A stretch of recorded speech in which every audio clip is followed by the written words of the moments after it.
I would like to preface my story by saying what I'm about to speak to, despite the story I'm about to tell, the people who raised me did the best they could. Well, because I think as I will unfold this story, that I speak to the commonality of all of us in what we experience. And I want this story to be told in absolute humility because it's not about me or my story, it's to connect and relate with other people.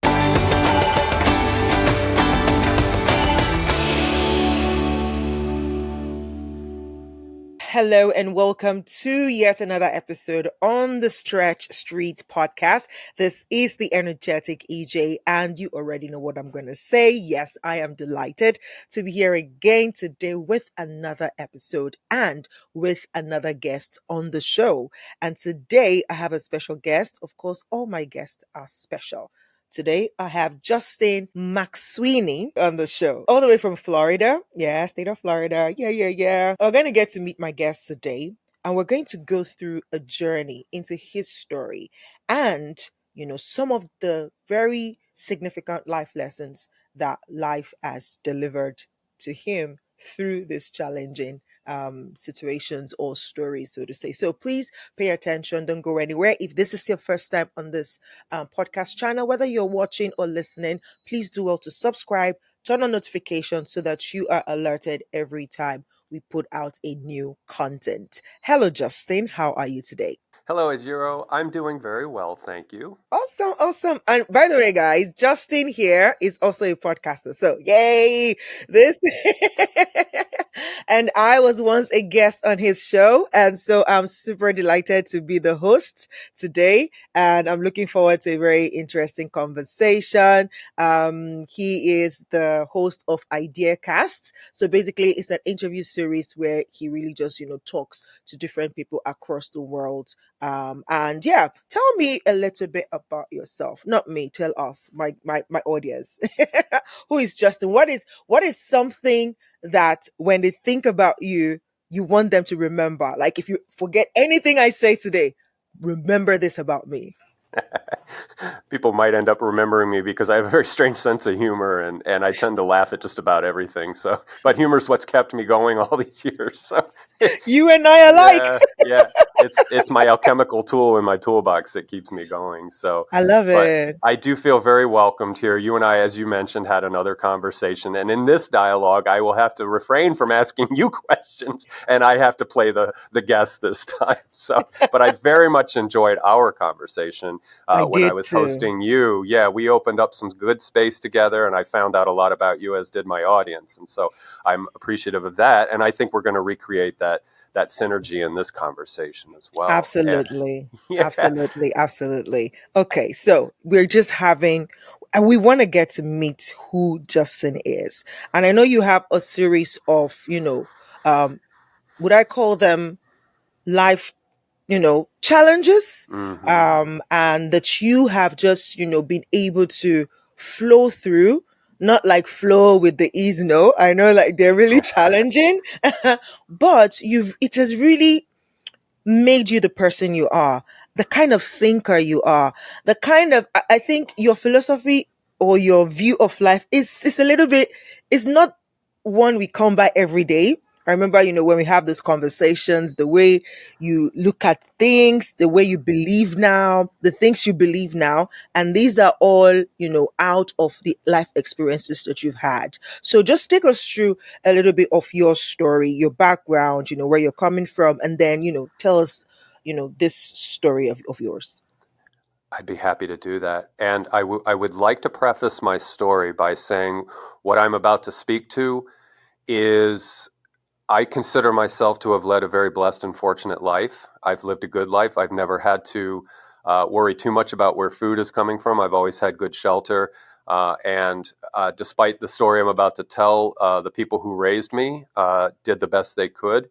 And so I don't want this to sound like any kind of an indictment against anybody or a story where I feel like I had taken on life challenges that were, um, just on a grand scale and insurmountable. Because I think as I will unfold this story, that I speak to the commonality of all of us in what we experience. And again, I'm just acknowledging that there are people out there who have dealt with a whole lot more than I did. So I'll lay that disclaimer down because I want this story to be told in absolute humility.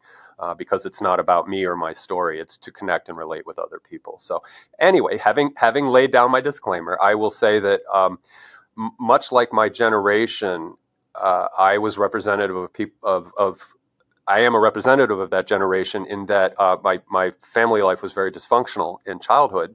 The parents that had birthed me into this world and raised me were dealing with challenges. They were dealing with things that they inherited from their dysfunctional childhoods and backgrounds. And again, I say that as a disclaimer to not pass judgment on anybody, but nonetheless, there were circumstances that had to be experienced and sorted out. And as I said before we hit record, children have a different way of processing these kind of experiences, whether they're traumatic or tedious or incoherent or Machiavellian, where the parents are behaving in ways that are not necessarily pro-social or ideal for childhood and raising a child. So anyway, they were very dysfunctional, and they finally got divorced when I was about 6. And I can remember when my mother came up to me and said, well, we're getting divorced. And she tried to break it to me gently. But the thought in my mind was I was very relieved that they were separating at 6 years old, because of the violence and the fighting in the house was egregious. It was just beyond what any two people should have to do, experience with each other. And I was in the middle of it. So at 6 or 7 years, I think I was just about to turn 7, that, I was relieved. And so that speaks again to this thing. And I didn't feel sorry for myself. I was sentimental. I was sad that, this classic, nuclear family was going to dissolve. But anyway, I got through it, and it worked out good, because then I would do weekends with my father and spent the rest of the week with my mom, and so it was kind of a nice way to go back and forth. But again, they had their demons and they were dealing with things, and again, this is not an indictment, but it made an impact on me, made an impression on me, and I had to deal with that. And as another thing I noted before we hit record, this is very coarse grained, very generalized, but when people are either traumatized as children, or their imprinting process, their mimetic process is not healthy, that those dysfunctions that are internalized can be expressed in one of two ways. And again, this is very simplified, but we can express it outward into the world. And again, that can show up as narcissism or sociopathy, that we create this narrative about ourselves as being inviolate and perfect, and that the rest of the world is flawed, and that they're the reason that I am dealing with these challenges. Yeah, so it's an insulating or coping system. The other option is to internalize it and to be self-destructive and self-harming, all those things. And we see that expressed. And perhaps sometimes it's both. Perhaps it oscillates. I don't know. But I chose the path of internalizing, and I chose the right. Yeah. And so that stayed, and it's still in me. But with self awareness and with Exactly. I was going to say that. Like, right. now you're more aware. Yes. Yeah. What led Yeah. to your journey of self awareness, really? Like, at what point did you start to notice that this is what the situation was doing to you, or how you were managing it? Right. Well, decades of self abuse, slowly wore me Oh. down. And Mm. it.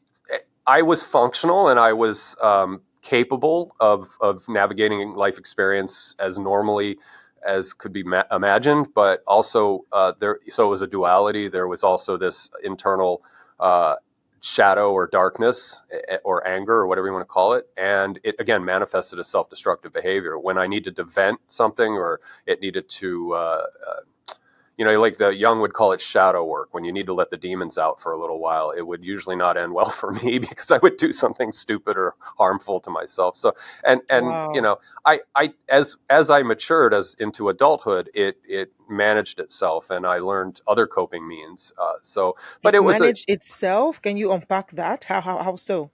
Well, through the maturation process, so that when I entered into my early 20s, I put my energy, my focus into the work that I did. In fact, I was a workaholic, so that was another very subtle form of self abuse. I never took days off.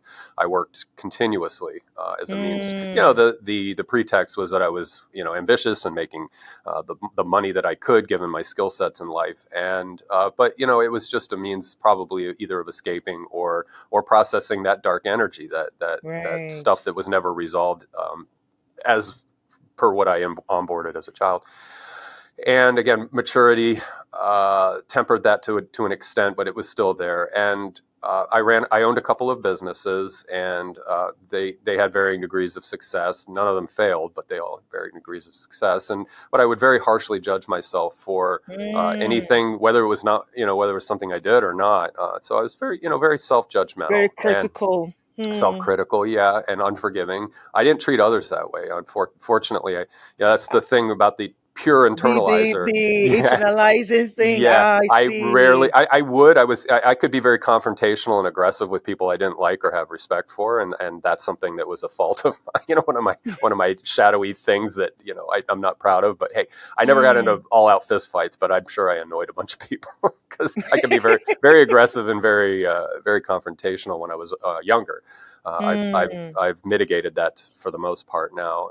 So unless somebody really eggs me on, but Like really push. everybody does. Everybody has their switch, right? It just goes on, and, and you're and they like, and they guess have what? their limits as well. Like Yeah, there's a guess limit what? to how much you push me. Yeah, This we're gonna devil's fight gonna now. come out. Yeah, don't make me. It's like the Incredible Hulk. Don't make me angry. You won't like me Don't when make I'm me go green. yeah, yeah, exactly. So, but again, I've learned to try to manage that, and that's one thing. I'll Lovely. I'll I'll do a tangent right here, and I'll say to the audience that don't stuff the demons, don't stuff the shadowy things. And again, I reference Carl Jung. Work with your shadow and bring it out in a healthy Mm, way. So go take boxing lessons. Go do something aggressive that's pro-social. So mountain biking, something that just really forces you to challenge yourself with your environment, mm. or get into debates with people, but that on a fair playing field, or learn chess. Something that can allow you to pull that Like stuff out like of your express it. Like yeah, in a let it healthy out. yeah, in a healthy way, in a Mm, controlled environment where it's consensual, where the interlocutor or the person that you're engaging with is not going to be harmed or demeaned in any way. But there, mm, there are mm. there are healthy ways in our social Ways system and of our okay. human Oh. community that we do that. And again, it could be martial arts, it could be any of There's this these things. concept of I think it's like a vent room where you just go and shatter things. Like Yeah, that's good too. I've done that. I've broken you've things done before. that? Yeah. Oh yeah. I go out and beat things up. Yeah. Take a machete and chop a tree up or something. I'm sorry, tree. Oh. It's a weed. Yeah, I've done that before.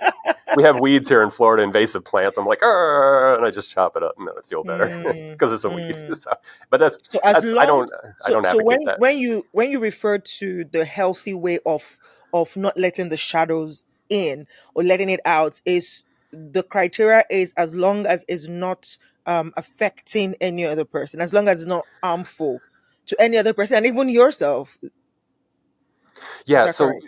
it's a discipline that has to be acquired. And yes, you Mm, make a very good point that it should not have a negative impact on yourself as well. So in other words, it has to be cathartic. It has to be a way of just releasing the pressure, or releasing the valve, so that you afterwards, and it may build up again, and you have to do it as a cyclical process. But that you feel as though whatever that gnawing anger, that hunger of feeling like you have to lash out, or you have to mm, project that trauma out onto somebody else or other groups of people, that's been satisfied for now, and that it's been taken care of. So I don't think it's a means to an end, but I think it's a pressure valve, and it just helps you release. But be aware of that when you're doing it and saying, my gosh, I have this thing within me, and I need to be aware of it. I don't mm. need to eliminate it, and again, I don't need to stuff it down, because then it'll show up in other ways. And It's I like don't need to deny it as well. right, Is right, there is right. there is there have you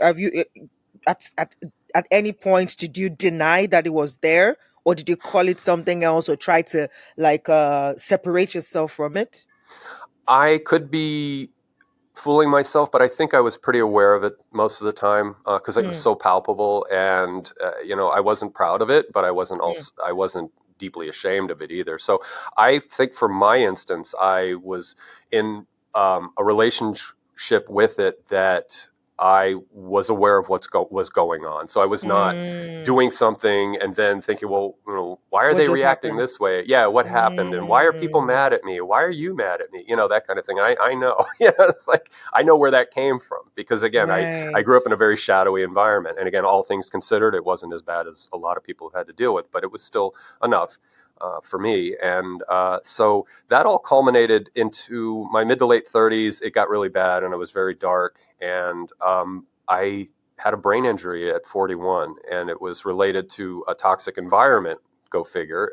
Mold in my house had compromised my immune system, and Oh, my wow. brain was basically fried by this stuff. Black mold. I guess it can be very toxic, and so we cleaned the house out. But I had a neurological breakdown, and it was Mm, terrifying because I thought I was going to be a mental invalid, a vegetable, because I was losing my ability to understand what people were saying or to retain any kind of memory or speak. I could mm. speak, but it was a struggle to form words, and it was a struggle to try to. Somebody could, like you and I, could be having this conversation. I wouldn't register what you were saying. It was just that bad. Wow. Yeah, so Wow. that was my little. That was one of those pivotal moments in life where Right.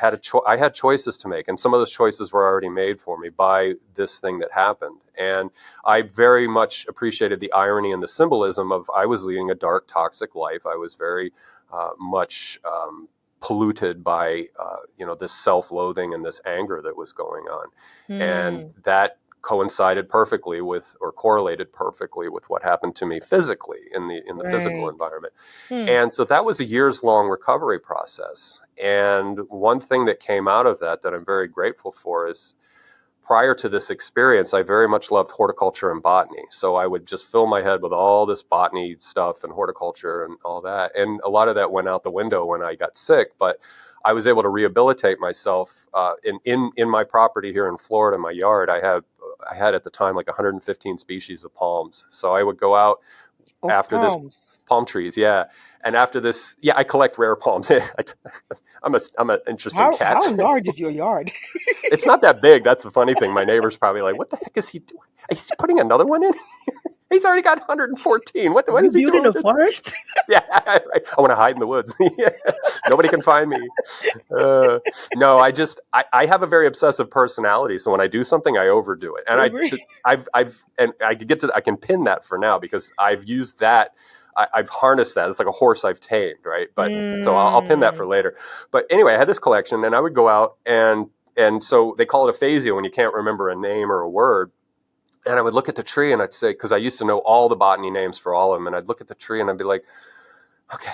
I'd start and I'd walk through the yard and I would recite the names. And that was my brain training to get me back online. Ah, But the other thing I wow. did is I fell in love with philosophy because it's so difficult to understand. And so Hmm.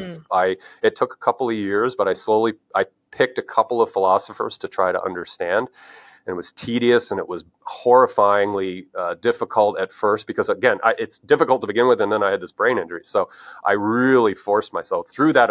So I'll unpin that obsessive personality. I just kept, like a dog, I just kept going. And so that was, oh gosh, I've been interested in this stuff for probably about 7 or 8 years, and I don't claim to be knowledgeable or good at it, but it's something that I'm passionate about, and I just love Mm. taking it in, and and respecting it, and I call myself a hobbyist. I collect the ideas and I try not to misrepresent them, and just, if I Ah. share them, and I'll probably throw a few ideas out, but you know it's what helped me to recover, and it's what helped me to discover myself, as well as discover Mm.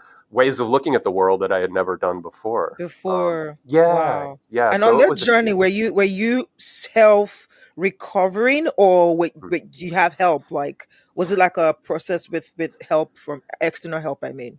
Yes, I went to a neurologist and she couldn't find anything wrong. She thought maybe I'd had an ischemic attack, which is a mini stroke, and nothing was found. Although I did have ataxia and other things like tremoring and things like that were evident of some kind of neurological injury. But she couldn't find anything. But she found that I had Hashimoto's, which is a thyroid condition. So that, yeah, that may have been part of the problem. And so we found that, at least. And then I went to a couple other doctors, and they're like, well, I can't help you. I don't. It's Wow. nebulous. We don't know. And so, and the brain mind is tricky. And so, and I don't think it was psychosomatic in the sense that I was harnessing this thing out of nothing, and it was a contrived condition. It was very much felt real to me. So who knows? But anyway, and it still lingers in the background. Like, there's still a little bit of film or a haze over my ability to cognize and think about things. But it's Mm. it's it's not anything disruptive at this point. But it's a good little reminder to keep me honest. It's like, Right. remember this. Yeah. So Don't do you have mess like, up again. Don't do that again, or we'll really hurt you. It's like that taskmaster, that good teacher you had years ago, and they're like, "You want to learn again? Try me."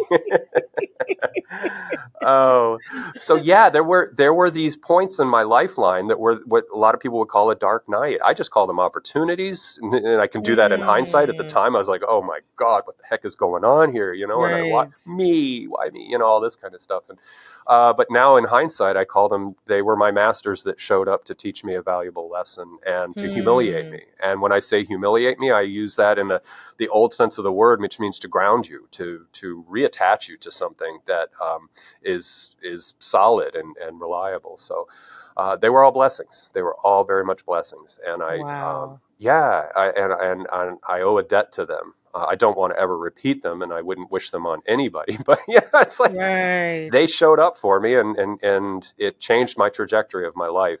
Absolutely. Yeah, yeah. You mentioned earlier on like humor was one of the ways that you've been able to get how did that play? How does that play into the story? Okay, I'll get a little weird on this one. To me, humor is the ability to use your imagination. So the definition of humor is something called incongruity resolution, is the very dry, boring way of saying something's funny. Because when somebody presents a joke to you, there's something going on in that joke that in our minds it's incongruous. So congruous is like, A plus B equals C, and it flows. But a joke that something is set up that doesn't make sense, and then they give you the punchline, and then, oh, okay, I get what you just did. There was this paradoxical thing you were doing. So anyway, that's the really weird, nerdy way of saying what humor is. But for me, having the imagination activated and being in wonder and being able to see the possibilities Mm, anywhere of something that is of value to you, that brings you a kind of value of satisfaction or whatever you want to call it, is where I find humor. And that now humor for me has boundaries. I don't think humor at other people's expense is funny. I don't, so humor can be refined to a high art where, we just like, I have 115 palm trees in my yard. What's up with that? And it's like people would yeah. just be like, "You're crazy," and it's like, "Yes, I am," and okay, and then we laugh, and it's like, "Yeah, it's my pet. It's my weird thing that I do, and it brings me satisfaction." But other Mm, people can laugh at it and go, "God, guys, what is he?" And I'm good with that. So anyway, but right. yeah, whatever humor is, to me it is a so sometimes they'll say alcohol is a social lubricant, and okay, so that's a disinhibition. And so I'd say maybe humor could be a tool for disinhibition. So if you get into a room full of people that nobody knows each other, everything's a little awkward at first, and we need an icebreaker, we need a social Hmm. lubricant. If a couple of people start talking about something funny that happened to them, like, oh my gosh, this happened, and then everybody's like, oh, and then the pressure Yeah. comes down, and everybody's a little Yeah. more at ease. And that's the same thing that booze does. And I don't drink booze, but it's like humor is that It same brings the kind. Like if everybody has a glass of wine, and then they're relaxed a little bit, they're not guarded, and they say, oh yeah, and they can be a little more that's vulnerable. They can be a little more, that's such a funny way to think about alcohol. Like that's kind yeah, of like a very alluring way. Like, okay, let's yeah. let our guards down. That's it. Please Let's pass chill me out the a little. wine. Yeah, and some people would prefer, a glass of wine over a couple of silly jokes. But like I said, I think it's the same thing. You know, if we're all in Ah, a room together that's and we don't know each other, and I think it shows a common thread. So if we can relate to that funny thing, like something embarrassing happened to somebody at the airport, and then we can all laugh because that could have been me, right? And yeah. but they're here and it's fine, and that's the resolution of the incongruity at the airport.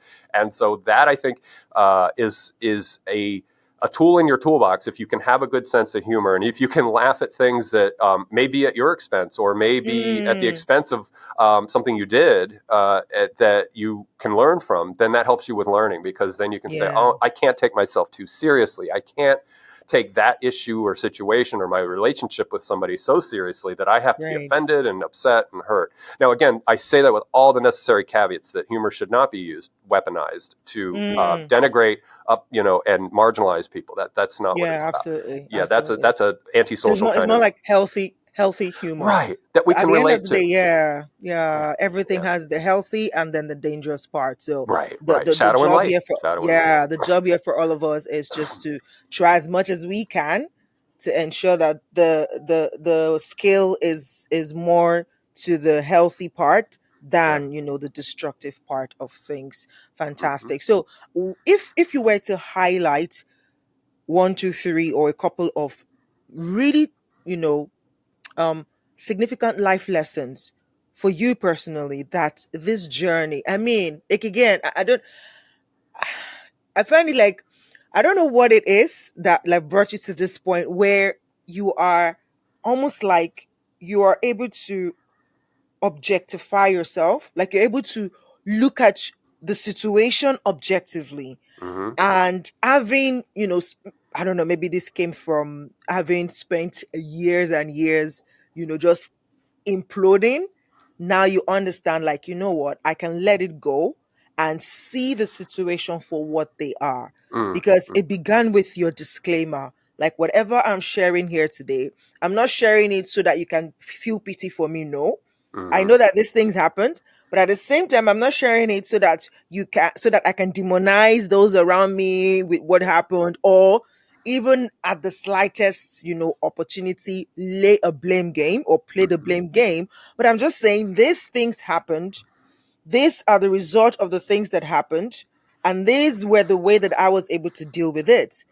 All still being able to share, some very cogent points right here of, Hmm. one, how trauma can affect a person, and how your reaction, your choices, your decisions can actually affect your loved ones, whether you like it or not. And I Yeah. just love how you were able to detach yourself from it. Like, how? I would love to know how, if there was a technique to that, because that is a really, really good tool. Is there a technique to that? Before then, I then ask you the next question. There is, and it came through my diving into the pool of philosophy and swimming around a bit in it. And so, um, everybody's familiar with Buddhism, and I'm not a Buddhist, and I'm not scholarly in Buddhism. But one concept that they work with is they challenge the person to contemplate um, the nature of self, of selfhood. So Hmm. this body that you're speaking to is an aggregation of many cells. It is a system, but Right. I can never identify. So this is kind of a Buddhist way of thinking. I can never identify the locus of the self or the center of the self that is me, that is my personality, that is my sense of humor, that is my fears, my hopes, my dreams, ambitions.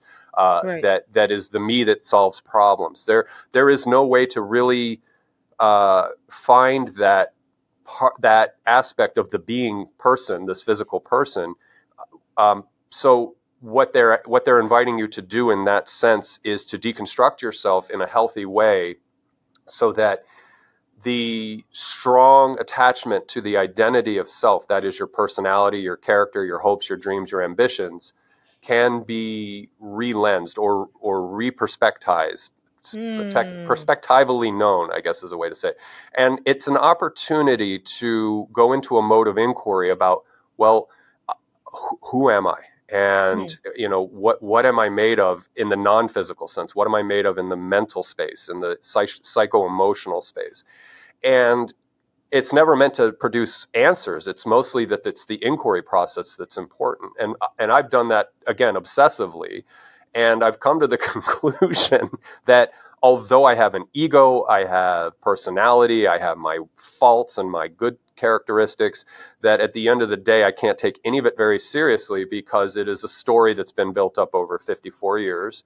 It is a story of Hmm. me rather than it is a me. It is a story of me. It is all of my stories. Wow. And every Wow. frame by frame of my moving into the future, I want to have that humility, again, that grounding, to know that I am a composite of my stories. I am a collection of my stories. And I want to use that to the best effect that I can, so that it is absolutely necessary to be a person and to be an identifiable self, a psycho-emotional self. And we have to do that in society and in interactions with others and the environment. I can't walk out in front of a bus because I'm having these, moments of contemplation. I'm going to get killed. So you got to be grounded. You got to stay connected. But at the same time, you can, again, using the imagination or using the space of the imaginal, is explore the idea of, who is that self and who is that person, and can I get to better know that person in this kind of circular sense. Like, okay, well, this is an aspect of me. I'm a weird, eccentric palm collector. That's a part of me.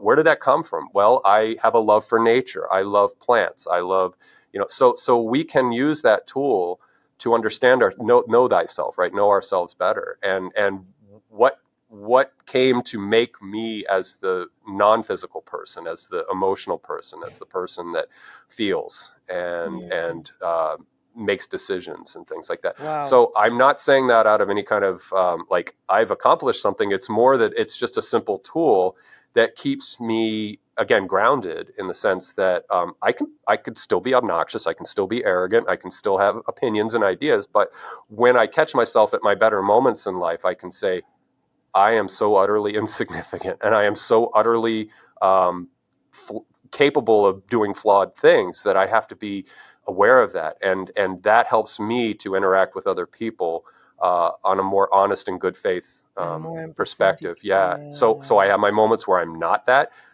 good person that's trying to do what I just say. I can be the Right. obnoxious person, but Right. that if I can reel myself in and have these moments, and so when I'm not being that really nice person Good who's doing all person. this right, I Mm. can catch myself a little faster and go, okay, Justin, you're being a jerk. Hold it back, reel it in, and then I'll pull it back, and I'll be like, oh, Oh, and oh, I'm relating with another human being who has their own set of values and their own story that moves frame by frame right. forward into the future, and that to me helps cultivate a sense of respect for every living person, even the ones dealing with really, they're just monsters. They're really. Yeah. I see in that monster that there's It's a just piece of you me. see it now like it's just one part of them. It's not like Yeah. the totality of them. So you're able to like identify or isolate that moment of could it be psycho and or Mm-hmm. stupidity or something like, oh, this person is having a moment, Yeah. Yeah. and you're not like saying this person is a bad person. Like that is so powerful, Justin. Yeah. That is so powerful. Wow.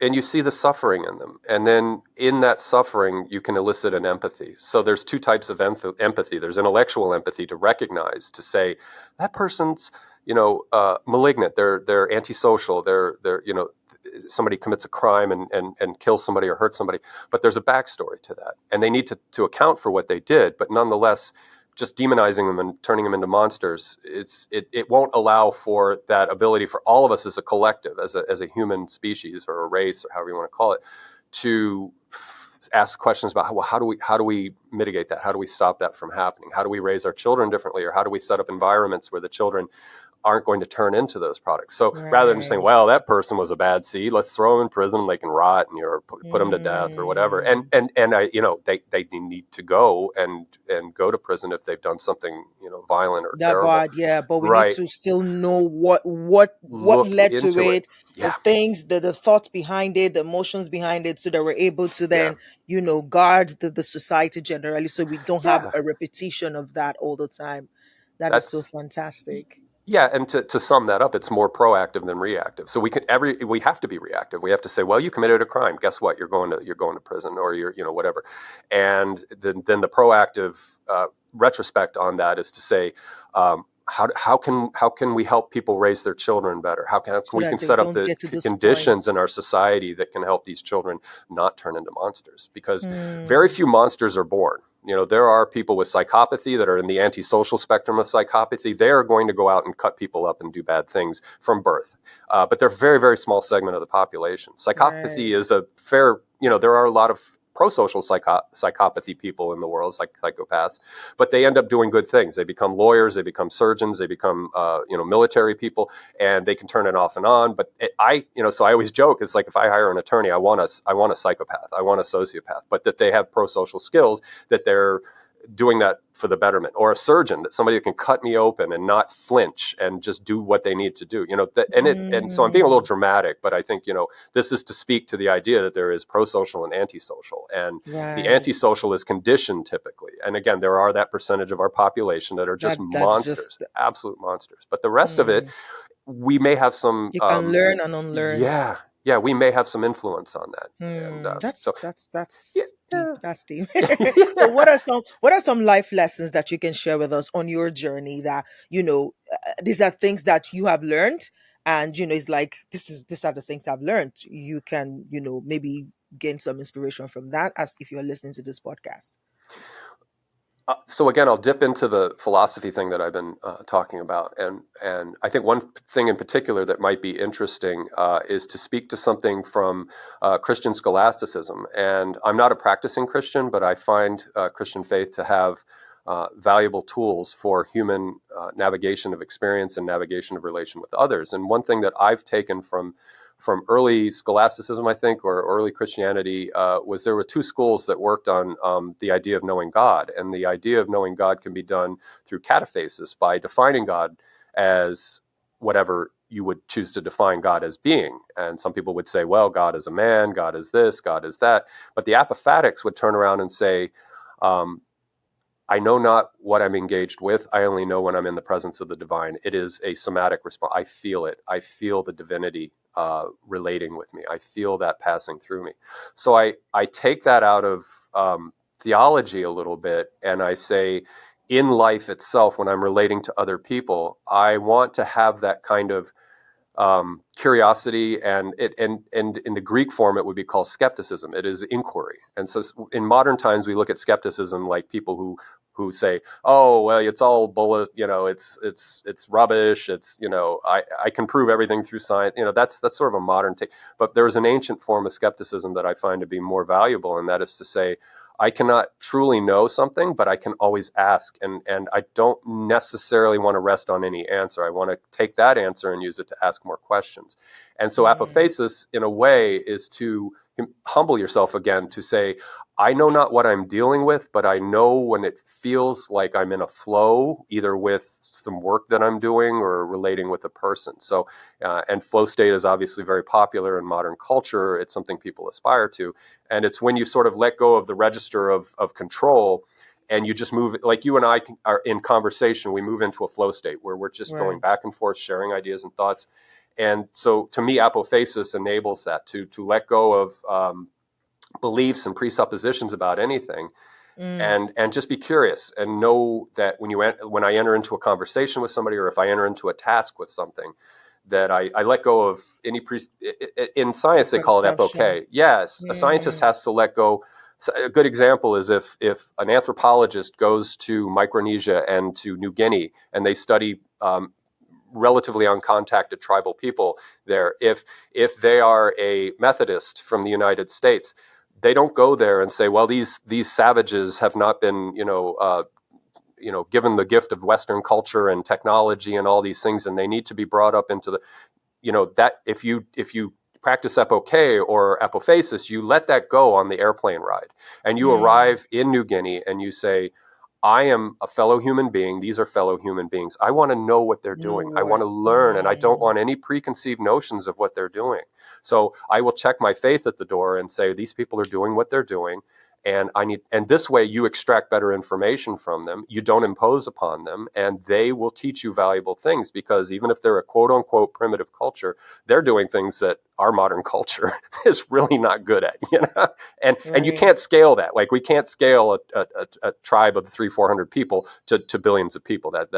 In systems complexity science, it's not possible. But anyway, you can learn things and take that back, and then share that information, and then put your regular beliefs back Hat on on. online, and be you. But for that moment, and it's the same thing when doing physics or chemistry, that you can't put any metaphysical assumptions ahead of your work. You have to have a Mm. few things that these are the Like questions I'm asking. principles. Mm. Right, right. These are the questions I'm asking, but I'm not going to already want to know the answer before I do the science. I'm So just the going whole to point is, explore. yeah, the whole point of science is to falsify your theory. It's to say I'm wrong, and okay, then I can throw that out and go to the next thing. So it all kind of Mm. culminates in this idea again, that I would use the ancient definition of skepticism, which is an unending inquiry, and that kind of is what Love it. early Buddhism was about. It was just It, getting it, to it, kind of, know. it kind of sounds like coaching a bit as well.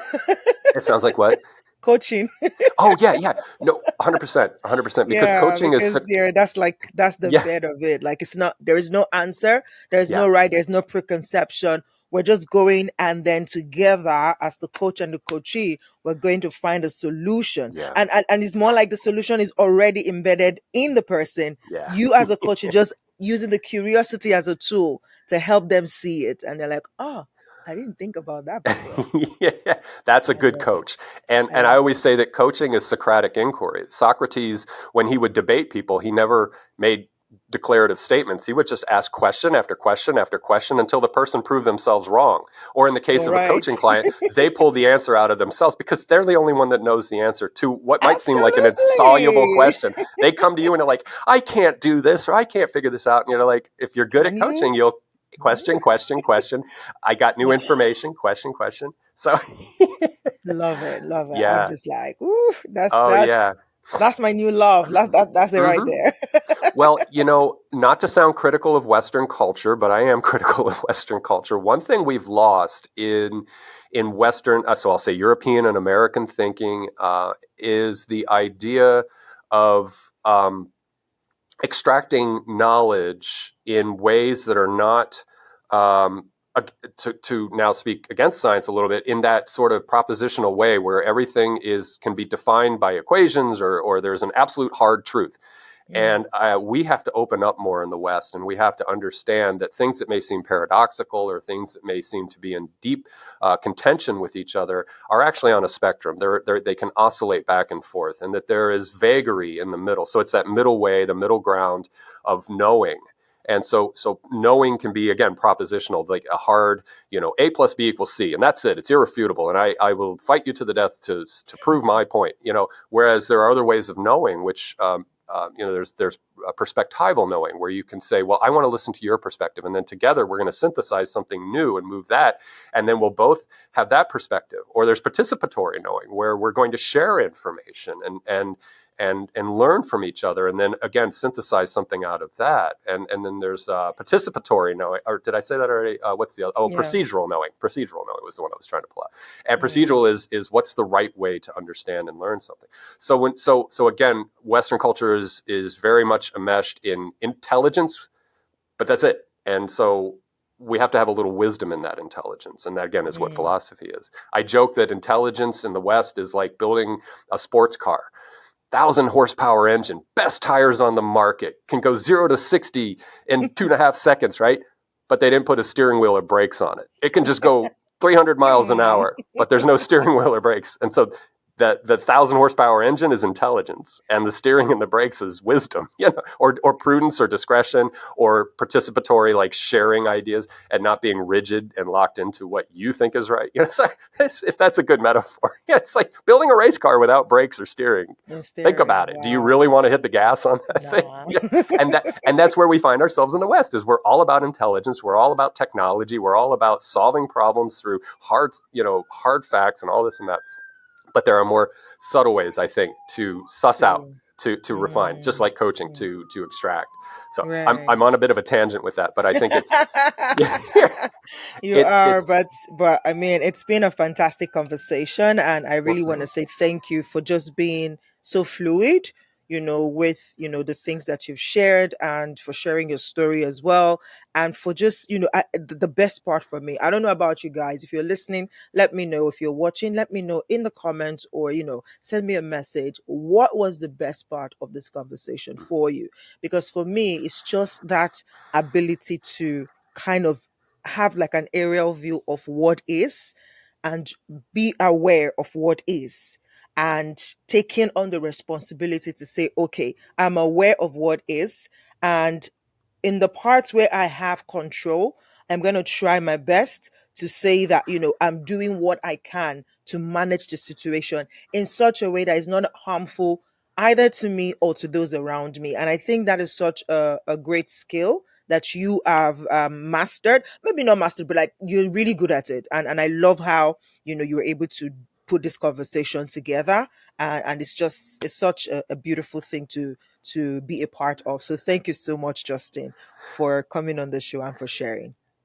Ejiro, thank you for opening up this space for the two of us, and we created something together, and I want to honor that and honor you for creating that space, as well as the audience for their being here as passive participants in this. So And one last little insertion that we had talked about before we hit record, and that is to anyone listening that a lot of times stories about self-improvement or transformation kind of land on a hard spot. And I'll say to the audience, it's a continuum. It's a forever process. You will be doing this Absolutely. eternally. Every great master, every great teacher. I mean, look at Jesus. He walked a very diverse path. The Buddha walked a very diverse path. Muhammad walked a very diverse path. They were humans, and they never arrived at one place. They were always in a continuum. So I would say that if you're doing a self-improvement practice, or you're trying to up things for yourself, that it's continual. There is And never just, like, there, I'm yeah, here now. right. There's Don't always expect going that. to be a next, Yeah, because that can a lead to next suffering in point. its own right. Yeah. So just keep going. Absolutely. Surround yourself with beautiful people that can support you. That would be the best advice I Absolutely. could give. So again, Fantastic. Ijiro, thank you so much for this opportunity. Grazie. I appreciate it. Grazie. Yeah, Thank you. of course. Absolutely. All Absolutely. Yeah. right, guys. I really do hope that you've learned a lot from this very philosophical and deep conversation with Justin. I hope that it has opened up your awareness somehow to see that, there are multiple ways to see life. Life is really like a prism. It depends on where you're standing, your perspective from there. But then acknowledging that your perspective is not the only perspective there is such a fluid way to live and to learn, because that way you know that whoever you're in conversation with per time, you're able to pause and say, okay, maybe I need to see what you're saying from your perspective. And when you do that, it just makes us all better people, because then we're able to grow together, learn from each other, and just make better decisions in life. So I really do hope you found good value. I did, and I hope you did too. So please reach out to me with your messages, with your feedback. If you're not yet subscribed, please subscribe, and let me get your questions if you have some as well. And of course, if you need to reach out to Justin as well, you can. I'm going to, share his link to LinkedIn here, and a link to his show as well if you want to listen to other conversations that he has had with his guest as well. All right. Until I come your way again next week with another guest on another scintillating conversation on the Stretch Street podcast. This is the Energetic EJ, and I'll talk to you next week. Bye bye.